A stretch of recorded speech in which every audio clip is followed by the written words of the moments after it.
friends, welcome back to my channel. Today I am starting a sort of mini vlog. I'm doing this on the weekend and I'm gonna try and do the whole of the Kill Your Darlings course within this vlog. I spoke a little bit about this in my latest videos and I just talked about goals that I wanted to achieve before the midpoint of the year, and one of them was to do this course online, which is like a self-paced course. Let me just get what it's actually called up. So it is actually called Getting Published, and then it has the names of the two creators of the course, which is Kent and Rebecca Starford. I'm not actually sure what Rebecca Starford has done, but Kent is the author of Burial Rites, which I absolutely love. I haven't read her other novel, The Good People?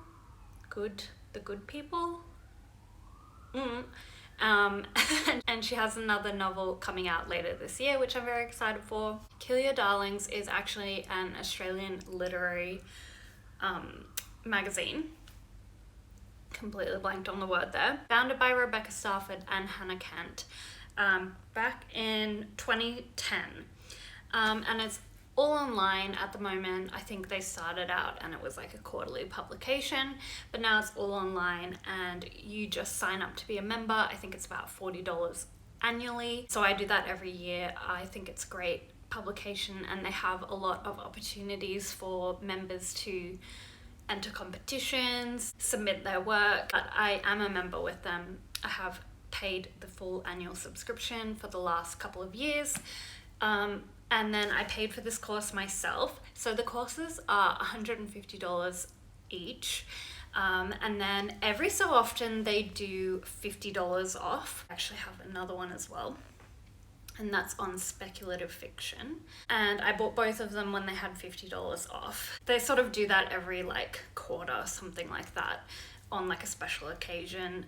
There's a bit of a sale, so that's when I tend to buy them. So this one itself is called Getting Published, and basically there are two main sections, and I'll kind of do a little screen recording of my laptop and show you what the course is like. I thought it would be fun to do some of the exercises with you and just show you what Kill Your Darlings course is like. And this one is really I don't know, I think it's made for like the point that I'm at the moment, so I'm really excited to get started with this. So yeah, let's see how we go.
I am just currently working on the course again, and I've just been reading some of the.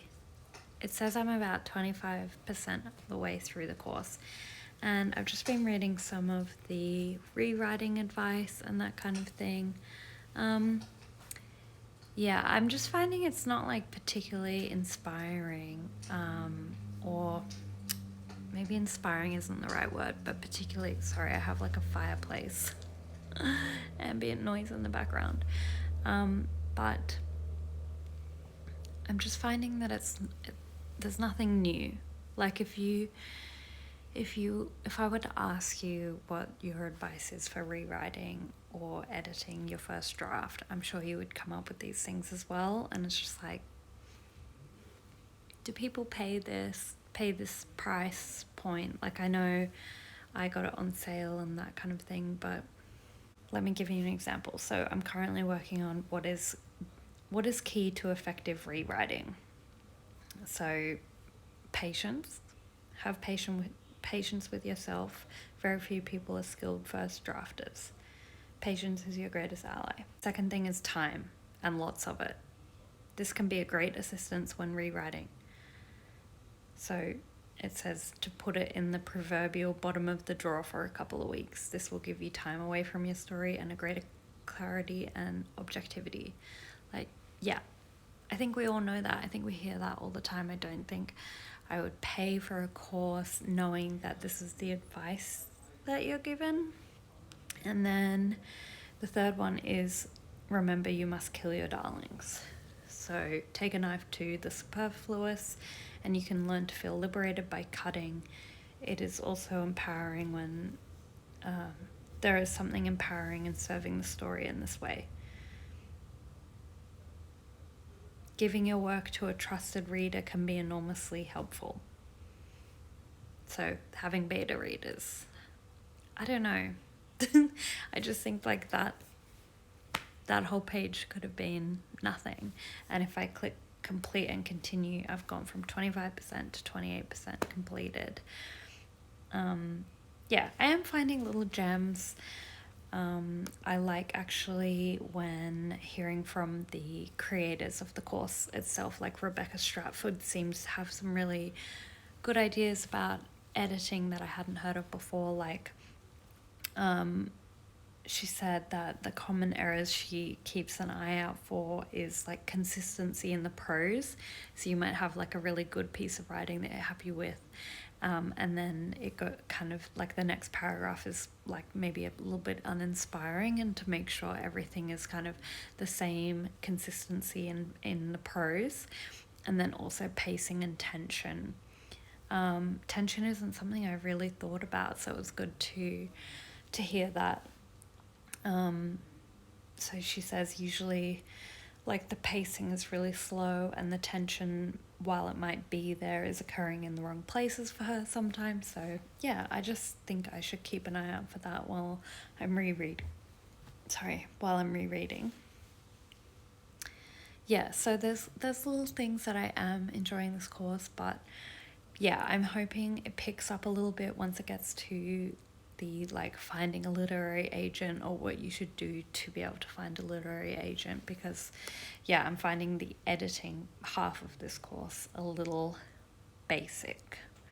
Obviously, I'm just saying that as someone who's been writing and interested in writing for a really long time, so I've just heard a lot of these things before. But maybe if you're coming from it and you've never done like a creative writing class or an English class, something like that, you know, you haven't been on AuthorTube or you haven't looked at that kind of thing, maybe these things would be new to you, and maybe I'm being a little bit harsh, but I don't know, just for me personally, like, yeah, it's just a little bit basic for me personally, but you might not find that.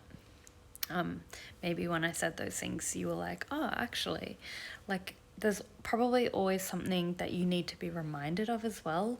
Like, maybe you need to be reminded to kill your darlings, and that's not something that you always have in the back of your head when you're editing, and it might seem basic, but you never do it.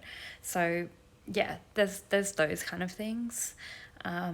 But yeah, I haven't come across anything new to me yet, if that makes sense. And I'm just thinking, like, you know, I didn't do creative writing, I don't want to say like professionally, but I didn't do a creative writing degree, and I know a lot of people would have, and they might do this course and, you know, they've done a degree in it. This isn't going to be much use to them. But if you're coming from it from just like oh, this is something fun to do for my creative writing and take it into, you know, the next level, then sure, yeah, this could be really good for you.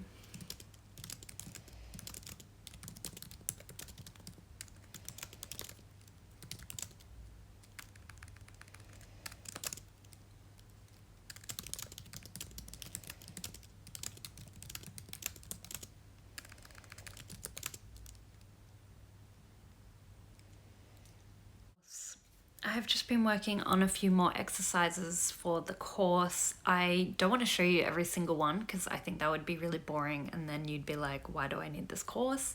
But there are like videos and things from Hannah Kent and Rebecca Starford. So yeah, I am finding it quite useful at the moment. There was like a little exercise about why you want to do this course and like what is sort of holding you back from editing and rewriting. So that was quite interesting to do. And also I've taken some notes on the things that they do first of all when editing, and I found that really helpful, like things to look out for while you're rewriting and rereading. Yeah, so I just took some notes on that, and yeah, I'm enjoying it so far. I don't think I'll get it done this weekend, but I'll just keep going with this vlog until I'm finished and like give you my whole thoughts at the end. Hi again, guys. It's probably been about a week now since I did anything on the Kill Your Darlings writing course. I went to Hobart over the weekend, so I just kind of stopped doing it while I went on holiday. And now I have one more day, which is today, before I go back to work, and then Thursday, Friday, and then it's the weekend again. And I've done a couple of exercises on the first section, which is still on editing, and I'm actually up to the last exercise, which is to basically take everything that you've learnt and then redraft the story that you wrote as the first exercise. So I'm about to do that now. It says set your timer for 20 minutes and do that. So I'm going to do that now. And then I get to start on part 2, which is basically the whole reason why I bought this course. And it's to help you get a literary agent and know what the next steps are. So I'm really looking forward to that. So I'm going to do that now, and then we can start part 2 of this course. Very excited.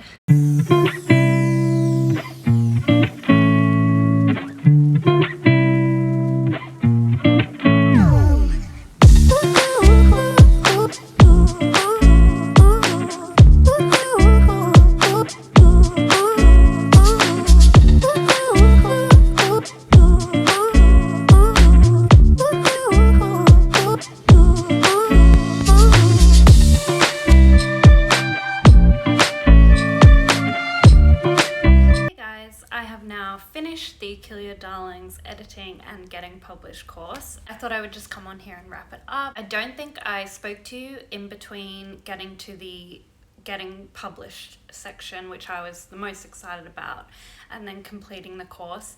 There actually wasn't too much content in that section, and there were about, I think there were about 3 exercises. One was writing your CV, one was writing your synopsis, and another was to write a pitch, but I'm not writing a non-fiction, so I don't particularly need to write a pitch right now because I do have the full draft, so I don't need to pitch like my idea to then be able to go ahead and write it. Like, it's already done, I've already written it. So I didn't actually complete that exercise. I did read the notes on pitching because I'm always interested in that, and I had paid for the course. Basically, there were 2 main exercises, your CV and your synopsis. And again, there wasn't really any information that I hadn't heard before what they did include was like really big chunks of quotes from publishers who are in the Australian industry and what they're kind of looking for and the process that they do when reading either the CV or the synopsis. I did find this quite interesting. I will say that I did all this last night, like over the course of a few hours, and after I finished it, I was, how do I say, I just went into a little bit of a downward spiral. I was a bit,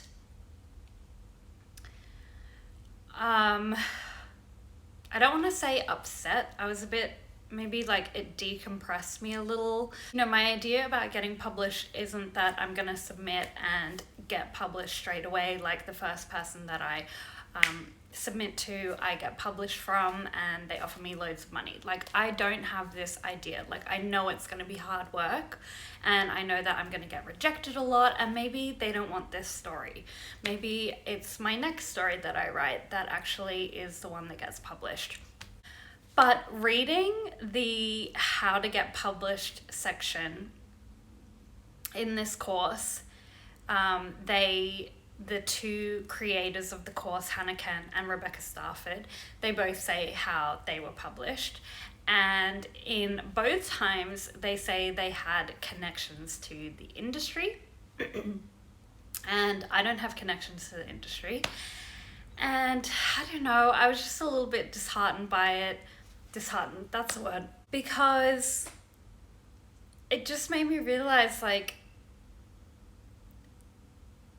yeah, like Rebecca Starford had connections to the industry. She'd already been an editor and then she submitted her pitch and they offered her a book contract based on the pitch.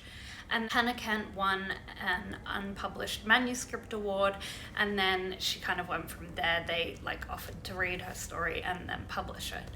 And so a lot of the advice is either to network. There's actually a whole section on networking and how best to do this and where to, you know, where the best places to network are, or to submit to competitions. And I don't know, it just kind of made me a little bit, yeah, like I said, disheartened, because I don't know about the rest of the other countries, but in Australia there isn't really, I don't know, maybe correct me if I'm wrong, maybe I'm not looking in the right places, but there isn't really an amount of prizes like to submit. There isn't these competitions to submit to that they keep talking about, like a lot of them. And then a lot of them, I'm writing a YA fantasy, and a lot of them are just for literary fiction, like adult novels. Yes, there are specific children's ones and there are YA ones. I'm not saying that, but they come around once a year. A lot of them are biannual, so a lot of them are like not happening in 2021. So it was just a little bit disheartening for their... I wouldn't say it was their only advice, but it just came across very strong that this was how they had done it and this is how other people were doing it. Like in the publishing industry, it was like, write all the prizes that you won, and it's like, I haven't won any and I'm not actually planning to submit any, but now I like went on this rabbit hole last night of like trying to find prizes I could submit to and like competitions I could win, and I was like, I don't know, it just kind of made me freak out a little bit. This morning I've woken up and I'm just sticking to my original plan of submitting my story to a literary agent and what I need to do to be able to do that. So they still had advice on what to do with that. Obviously the advice was stick to what they want, like look at the requirements on the website and only do what they ask. So I'm gonna do that. And then also, just to wrap up in general, I think what I will say is that this course has been helpful to me. I think I've been I feel a little bit bad because I've been quite negative about it, but I will say that it has been really helpful to me. It's because firstly, it's kind of brought me back down to earth a little bit. I don't know whether I was just like, yeah, a literary agent, I'll definitely get one of those, and like then they can submit to publishers for me. And I'm thinking, no, maybe there's actually more work I need to be doing, and I need to look out for competitions more and write some things for those first before I, jump straight in. Maybe I do need to look more at joining a writing club or joining the Writers Association of New South Wales. Maybe I need to be more in the community and that kind of thing. Maybe I need to, invest more into my YouTube channel and be able to say that I've been doing that for like several years and this kind of thing. So it's helped give me some more ideas, and maybe not taken away from my focus. Like I still want to submit to a literary agent and just do it that way, but maybe I do need to self-publish first and show that I have sales that way and this kind of thing. Like maybe I do need to be more open to other ideas. And then the other thing it helped me with is actually doing the work. How long have I been trying to write a synopsis or write a CV? I haven't been bothered. I don't know how to do it. I've been putting it off. I'm like, oh, I'd rather like redraft my story or write a new story, and not doing that. And I always skip that part of like Save the Cat where it's like, do your elevator pitch. And then when this exercise came up to do it in the Kill Your Darlings course, I was like, okay, they've just told me what to do, the bullet points on how to do it, just write it. The exercise is basically set a timer for 20 minutes and do it. And I think the whole like just set a timer for 20 minutes and write what you can, that kind of exercise really helped me because there's no pressure to it. They're not saying, oh, just do your whole first draft of your CV now and send it straight away. They're giving you like just a beginning, and then obviously you have stuff to build on, and then you can work on that later and redraft it, and then you can send it to the literary agent, or then you can send it to someone to read and they can have a look at it as well. But I just felt like there was no pressure, and so that's why I was able to do it. And now I have 20 minutes worth of work towards my synopsis and my CV that I never would have had yesterday if I hadn't done this course. Like there's no way. That would have been like months down the track before I started looking into that. So those are the two things I found really helpful, and I would definitely recommend doing this course if you kind of need I don't know, if you need like a little extra push, or you don't know where to begin, or you're kind of stuck. Hopefully it will give you something like that to inspire you to keep going. Is it going to be the exact word for word cover letter that I send to my literary agent? No, it's not. But I've started, and honestly, that is the hardest part. And I'm so glad I did this course, if only just for that reason. Thank you guys so much for watching. Please let me know if you enjoyed this video. I'm thinking of other writing courses that I can do to make this part of a series. If you have any suggestions, please leave them in the comment section down below and I will check them out. Are there any writing courses that you would like to see me do? Or are there any that you would just recommend? How did you find them? Or are you currently in the middle of a writing course? Let me know. Let's have a discussion down in the comments. If you like this video, please give it a thumbs up and subscribe. It would mean the world to me. Thanks so much for watching. See you guys in another video very soon.